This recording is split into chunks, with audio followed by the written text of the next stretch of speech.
अरे भाई, वो विष्णु की मूर्ति की ठेकेदारी जो लोग ले रहे हैं उसको पता है कि विष्णु की मूर्ति थी या किसी और की मूर्ति थी? ये कौन बताएगा? याचिकाकर्ता तो यही कह रहे हैं ना सर। नहीं, उसने उसको कैसे पता चले किसकी मूर्ति थी? कौन सा फार्मूला लगाया उसने? आप भी अपमान कर रहे हैं, देखिए। अरे छोड़ो ना अपमान। मैं तो हिंदू धर्म की कुरीतियों को दूर करने में रोल अदा कर रहा हूँ कि कोई भी नॉनसेंस पे आधारित कोई भी संप्रदाय नहीं टिक पाएगा। उसका विरोध करना हर नागरिक का परम कर्तव्य है, फंडामेंटल ड्यूटी है। ढोंग के विरोध खड़े होना, ढोंग का विरोध करना, सच्चाई का साथ देना। जो भी ढोंग अस्तित्व के नियमों के खिलाफ है, वास्तविकता के खिलाफ है, अप्रमाणित है, वो ढोंग है। उस ढोंग का विरोध करना, उसके खिलाफ बोलना हर भारतीय का मौलिक अधिकार है। किसी ने बेवकूफ़ी भरा फैसला किया। मैं पहले कह चुका हूँ, सबसे घटिया जजों में से कोई था तो गोगोई था, एक अरुण मिश्रा था। इन लोगों ने बेड़ा गर्क कर दिया जुडिशरी का। और इसलिए कई लोग बार बार इसलिए ये बात कहते हैं कि अंग्रेजों ने कोई ऐसी बात कही, वो शोध का विषय भी है, सबूत का भी विषय है, कि ऐसी बात कही कि ब्राह्मणवादी लोगों में न्याय करने का वो नहीं है, चरित्र नहीं है, इनको जज ना बनाया जाए। और कौन है ये जज? बताओ, गोगोई कौन है? अरुण मिश्रा कौन है? ये सारे अगर उस आधार पे देखें तो वही लोग हैं। तो न्यायिक चरित्र की ऐसी की तैसी कर दी, सुप्रीम कोर्ट की डिग्निटी को डाउन कर दिया इन लोगों ने। अरे भाई, सारा दिन माहौल जो हो रहा है और वहाँ सीरियस बैठे, बीच बीच में एक आधी बार हंसी मजाक कोर्ट में चलता रहता है। और ये चुटकी लेने का मतलब किसी को अपमान करना नहीं है। चुटकी लेने का तो ये है कि कोई सबूत आता है। पहली बात तो ये चोर दरवाजा था। इसके जरिए क्या हो सकता था कि एक बार किसी मूर्ति को हटवा के वहाँ विष्णु की मूर्ति टेक दो, तो फिर तो जितनी मूर्तियाँ टूटी हुई है, बहुत सारे लोग कहते हैं तोड़ने वाले भी ऐसे ही लोग हैं। और ये तोड़ने वाले लोग हैं, अब वो साबित हो रही है कार्बन डेटिंग से, नक्शे से, फोटोग्राफी से सिद्ध किया जा सकता है वो तोड़ी हुई है। और उन तोड़ने वालों का कोई ऐसा नहीं लग रहा कि ये तोड़ने वाले कोई दूसरे धर्म के लोग हैं। ये तोड़ने वाले वही ठेकेदार हैं जो हिंदू धर्म के ठेकेदार बने बैठे हैं। तो इसलिए वो इन सारी मूर्तियों को, टूटी हुई मूर्तियों की जगह जहाँ कब्जा जमाए बैठे हैं, मंदिर बनाए बैठे हैं, वो बौद्ध स्थानों पे, अब वो परमानेंट बात पक्की हो जाए, कोई झगड़ा ही खत्म हो जाए कोर्ट के जरिए, और वो सारी मूर्ति जो टूटी हुई है वो परमानेंट दूसरी मूर्ति लगा लो भाई। ब्रह्मा विष्णु महेश की कोई हिंदू विरोधी नहीं है। सच्चाई कहने से अगर कोई कहेगा ये हिंदू विरोधी है, हर झूठ का, हर ढोंग का विरोध करना ही सच्चा इंसान है, सच्चा इंडियन है, सच्चा सिटीजन है, चाहे वो चीफ जस्टिस हो, चाहे कोई एडवोकेट हो। उन्होंने कोई ऐसा काम नहीं किया जो हिंदू विरोधी हो। मूर्ति है, एक मूर्ति टूटी हुई है, और वो आज के दिन आर्कियोलॉजी डिपार्टमेंट के अंडर में है। वो डिपार्टमेंट क्या काम करता पता आप लोगों को? उसका मतलब ये है, जो चीज़ जैसी है यथास्थिति में रखने की उसकी जिम्मेदारी है। उससे ज़्यादा और नुकसान ना हो, वो मेंटेन उसको करके रखे। वो क्यों रखे? ताकि किसी ने झूठी कथा कहानियाँ या इतिहास रचा है कि किसी ने मंदिर तोड़ा, किसी ने मूर्ति तोड़ी है। आज के दिन हम साइंटिफिक तरीके से भी और कई अन्य तरीक़ों से उस सच्चाई को जांच सकें। भाई असली में तोड़ा किसने है, पढ़ाया क्या जाता है, पढ़ाने वाली किताबें सही हैं या आज के दिन साइंटिफिक तरीके से खोज की हुई बातें सही हैं?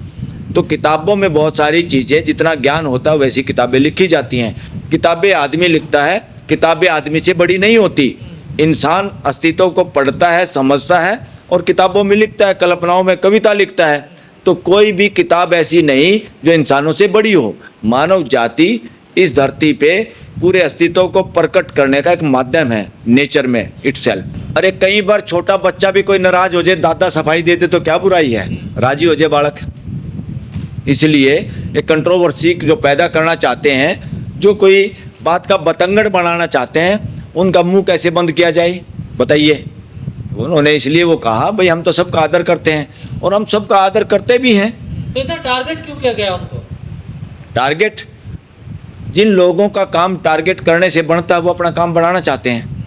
जो लोग टारगेट करके हिंदू विरोधी, फलाना विरोधी, उससे हो सकता है सीजीआई को भी एक बहाना उसको मिल गया हो कि सीजीआई को पकड़ो, सीजीआई को प्रेशर में डालो, फिर जैसे चाहेंगे ऐसे काम हो जाएंगे।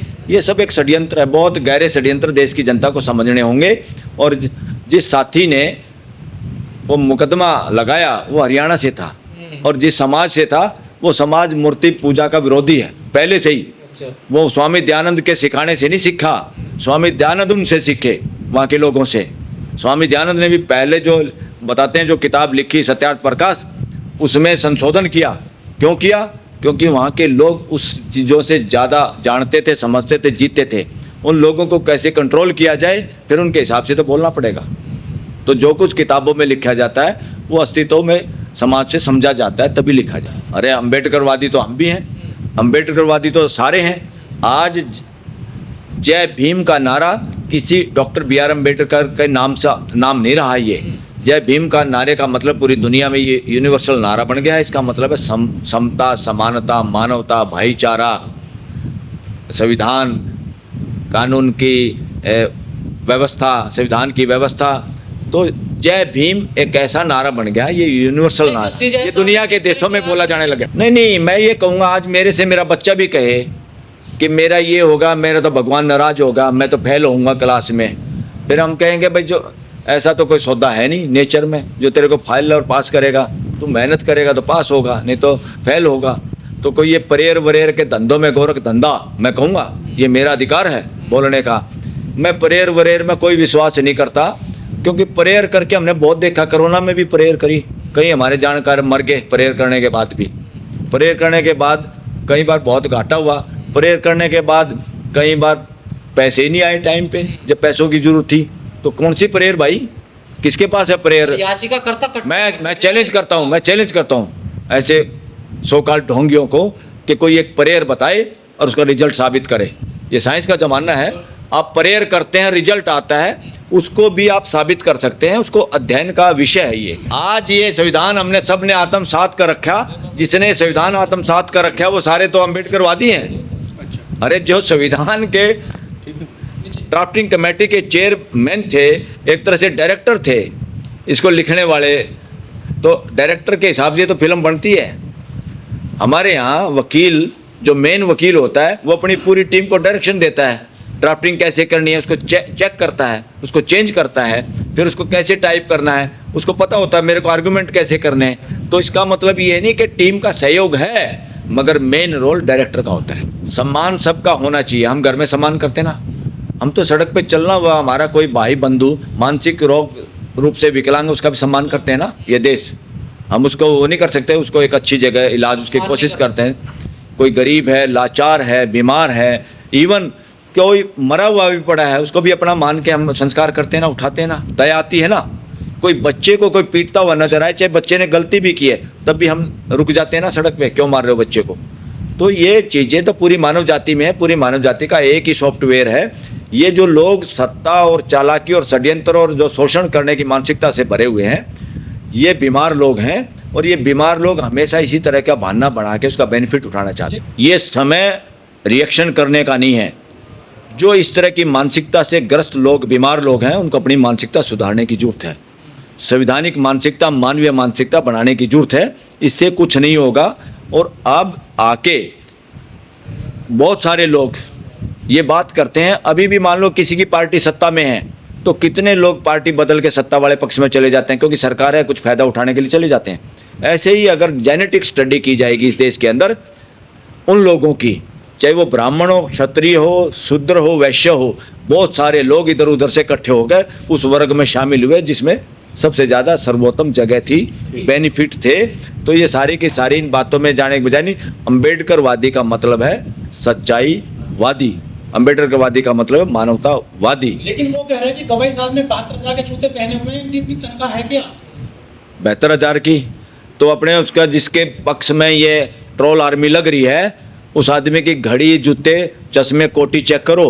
वो तो सूट ही पहन के खड़ा होगा था सोने चांदी का, और उस पर लिखवा लिया था नरेंद्र मोदी कितने लाख का। ये सारी बकवास करते हैं, ट्रोल आर्मी है। इस ट्रोल आर्मी के चक्कर में देश का कोई नागरिक ना फंसे। देश के युवाओं से अनुरोध है, जो इस तरह की ट्रोल आर्मी करते हैं ये सारे पेड एजेंट हैं, और इस बीजेपी आरएसएस के कार्यक्रम के हिसाब से ये ट्रोलिंग करते हैं।